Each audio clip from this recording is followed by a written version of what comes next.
We all learn about the periodic table in chemistry, that brilliant chart of elements created by Russian scientist Dmitry Mendeleev and published as the Law of Periodicity in 1871. But what if this modern discovery was inspired by something far older, something from ancient India? Let's rewind. In Mendeleev's time, only 63 elements were known. He arranged them by increasing atomic weight, and certain patterns emerged. Elements with similar properties lined up in columns. Gaps revealed missing elements which he boldly predicted. And years later, many were discovered, just as he foresaw. But where did he get this idea of arranging them in a table as a law of periodicity? Here's where it gets interesting. Unlike the English alphabets, Sanskrit alphabets are arranged in a pattern called the Varnamala, based on their point of articulation and level of aspiration. The result? A two-dimensional sound table. The legendary Sanskrit grammarian Panini, more than 2000 years ago, further summarized their interactions into a set of 14 strings called the Shiva Sutras. These group sounds in a logical way to define the rules and system of grammar for the entire Sanskrit language. There are signs to indicate that Mendeleev, in his pursuit of discovering the natural law for the pattern and behavior of elements in nature, would have been inspired by how the Sanskrit alphabets are organized.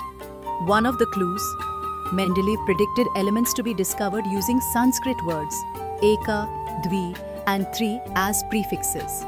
For example, eka, aluminium on discovery became gallium, dvi, tellurium became polonium, tri, manganese was discovered and named rhenium. Why would a Russian chemist use Indian Sanskrit terms? A close friend of Mendeleev in the University of St. Petersburg was a Russian professor who was working on Panini's Sanskrit grammar at the same time that Mendeleev was writing his chemistry textbook. But there's more. Between 1862 and 1871, while working on his periodic table, Mendeleev had visited Baku a few times in connection with oil projects. Baku is also known for its Ateshgah, fire temple since long, a sacred site which till 1880s had Vedic priests and Shaiva scholars in residence. Mendeleev had stayed at the temple guest room, Balakhane, and had likely interacted with the Sanskrit scholars and priests there.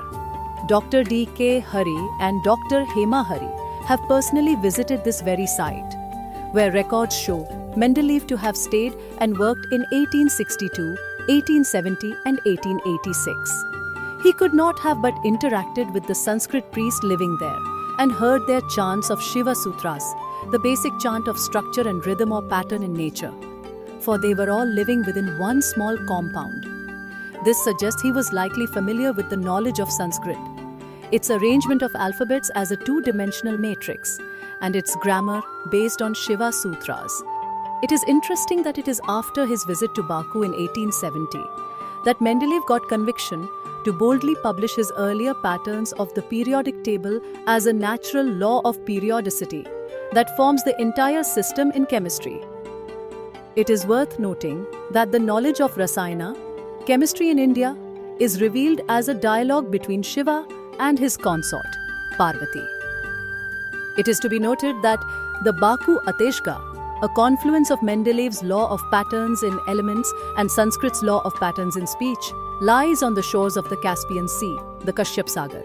This is part 4 of a series on Rishi Kashyap's legacy and tracing forgotten connections between India and the world.